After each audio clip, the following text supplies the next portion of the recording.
ఎన్నికల్లో ఇచ్చిన హామీలను అమలు చేయకుండా సీఎం చంద్రబాబు నాయుడు ప్రజలను మోసం చేశారని మాజీ మంత్రి వైఎస్ఆర్సీపీ ఉమ్మడి విశాఖపట్నం విజయనగరం జిల్లాల రీజనల్ కోఆర్డినేటర్ కురసాల కన్నబాబు ఆరోపించారు. కాకినాడలో నిర్వహించిన నిరసన కార్యక్రమంలో టీడీపీ ఎన్నికల హామీల బాండ్లను దహనం చేసి నిరసన తెలిపారు. టీడీపీ ప్రభుత్వం ఎన్నికల సమయంలో ఇచ్చిన హామీలను అమలు చేయడంలో పూర్తిగా విఫలమైందని మాజీ మంత్రి కురసాల కన్నబాబు విమర్శించారు. చంద్రబాబు వెన్నుపోటుకు 2 ఏళ్లు కార్యక్రమంలో భాగంగా టీడీపీ ఎన్నికల బాండ్లను దహనం చేసి నిరసన వ్యక్తం చేశారు. ఈ సందర్భంగా మాట్లాడిన కన్నబాబు, కూటమి ప్రభుత్వం ఏర్పడి 2 ఏళ్లు పూర్తయిన సూపర్ 6 హామీలు ఏ ఒక్కటి పూర్తి స్థాయిలో అమలు కాలేదన్నారు. ఈ 2 ఏళ్లలో కనీసం ఒక్క కొత్త పెన్షన్ కూడా మంజూరు చేయలేదని ఆరోపించారు. కూటమి ప్రభుత్వం ప్రజల విశ్వాసాన్ని నిలబెట్టుకోవడంలో విఫలమైందంటున్న కన్నబాబుతో మా కాకినాడ జిల్లా ప్రతినిధి నందిని ఫేస్ టు ఫేస్. కూటమి 2 ఏళ్ల పాలనపై వైసీపీ అయితే రాష్ట్ర వ్యాప్తంగా తీవ్ర ఉద్యమాలు అయితే చేస్తుంది. ముఖ్యంగా ఏదైతే ఇచ్చిన హామీలు నెరవేర్చలేదని, ప్రజలకు 2 ఏళ్లు చంద్రబాబు వెన్నుపోటు పొడిచారని, ఏదైతే చంద్రబాబుకు సంబంధించి కూటమికి సంబంధించి మేనిఫెస్టోను దగ్గర తగలబెడుతున్నారు. దీనికి సంబంధించి కాకినాడ రూరల్ మాజీ మంత్రి అలాగే ఉత్తరాంధ్రాల రీజనల్ కోఆర్డినేటర్ కన్నబాబు గారు అయితే ఉద్యమాన్ని అయితే చేపట్టారు. దీనికి సంబంధించి కన్నబాబు గారు మనతో ఉన్నారు, ఆయనతో మాట్లాడే ప్రయత్నం అయితే చేద్దాం. గుండెల మీద చేసి చెప్పానండి, ఇంతవరకు ఒక్క హామీ నెరవేర్చలే. ఇంతవరకు ఒక్క హామీ నెరవేర్చలేదు. 7వ హామీ ఇంకా కీలకమైన హామీ.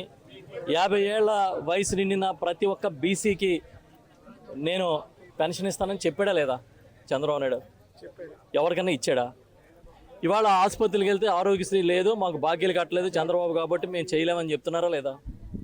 జనరల్ హాస్పిటల్లో మందులు ఉన్నాయా? వెళ్తే మనం లేవని చెప్తున్నారు కదా. సర్జరీ చేయడానికి దూదులు కత్తిరలు కూడా లేవని చెప్తున్నారా లేదా? ఇవాళ ఫీజు రియంబర్స్మెంట్ చేయకపోవడం వల్ల మీకు హాల్ టికెట్లు ఇవ్వనని కాలేజీల్లో బయట పంపేస్తుంటే పిల్లల్ని మనమే కదా వాళ్ళందరినీ రిక్వెస్ట్ చేసి పరీక్షలు రాయిస్తున్నాం. రైతులకి రైతు భరోసా పేరిట జగన్మోహన్ రెడ్డి గారి పెట్టుబడి సాయం ఇస్తే నేను అన్నదాత సుఖీభవ సెంట్రల్ గవర్నమెంట్ ఇచ్చిన దానికి 20,000 ఎక్స్ట్రా ఇస్తానన్నాడు. ఎక్కడ ఇచ్చాడా?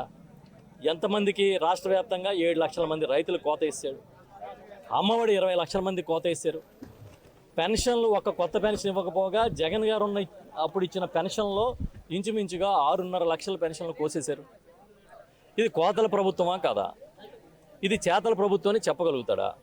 ఇది వెన్నుపోటు ప్రభుత్వం కాదని చెప్పగలుగుతాడా?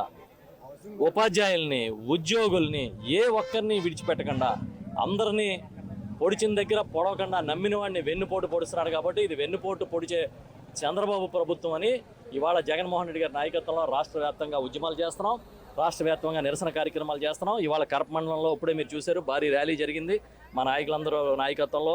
అదేవిధంగా అక్కడ నిరసనగా ఏవైతే మేనిఫెస్టో కాపీలు ఉన్నాయో, ఇంతకుముందు ఈనాడులో పెద్ద పెద్ద అడ్వర్టైజ్మెంట్లు ఇచ్చారు, వాటిని అవి కాకుండా మా ఇళ్ళకు కూడా తిరిగి, మా కార్యకర్తల ఇళ్ళకు కూడా తిరిగి బాండ్లు ఇచ్చారు. తాగేవాడు ఉంటే బీడీ కూడా రాదు.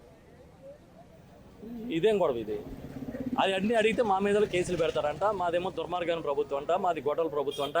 ఈ రాష్ట్ర ఆదాయం మీద, ఖజానా మీద గొడ్డలి పెట్టింది నువ్వు చంద్రబాబు నాయుడు. ఈ రాష్ట్ర ఆదాయాన్ని నిట్ట నిలువున ముంచేసింది నువ్వు. సంపద సృష్టిస్తానని మీ సొంత మనుషులకి సంపద సృష్టిస్తున్నది నువ్వు. మేము అడుగుతున్నాం, మీరు మీడియాగా వెళ్ళి ఎవరినన్నా అడగండి, ఒక ఎస్ఎఫ్టీ ఒక కన్స్ట్రక్షన్ చేయడానికి ఎంత ఖర్చు అవుతుంది? ఎంత ఖర్చు అవుతుంది చెప్పండి. అమరావతిలో 20,000 అంట అడుక్కి. ఇంకా అడుక్కు తినాలి ఈ రాష్ట్రం ఇలాంటివన్నీ ఇస్తే. కాబట్టి చంద్రబాబు నాయుడు ఏ రోజు ఎవరిని కూడా విమర్శించే స్థాయి ఉండదు. ఎందుకంటే పచ్చి దగా చేసిన ప్రభుత్వం ఇప్పుడు నడుస్తుంది కాబట్టి. సార్, జన్జీని తీసుకొస్తాము అంటున్నారు, ఏ అయిపోయింది ఇప్పుడు జన్జీ అంటున్నారు. జన్జీ అంటే ఏంటమ్మా? అంటే కొత్త తరం అని. కొత్త తరం ఏమంటుందో రోడ్డు మీదకి వస్తే తెలుస్తుంది మీకు. ఏదైతే కూటమి అధికారంలోకి వచ్చి 2 ఏళ్లు కూడా ఇచ్చిన హామీని, ఏ హామీని కూడా నెరవేర్చలేదు. 2 ఏళ్లు కూడా చంద్రబాబు ప్రజలను వెన్నుపోటు పొడిచారంటూ కూడా కన్నబాబు చెప్తున్న పరిస్థితి అయితే ఉంది. రాబోయే 3 సంవత్సరాలు కూడా మరింత ఉద్యమం చేపడతాము, ప్రజల కోసం పోరాటం చేస్తామని చెప్తున్నారు. ఇది తాజా పరిస్థితి.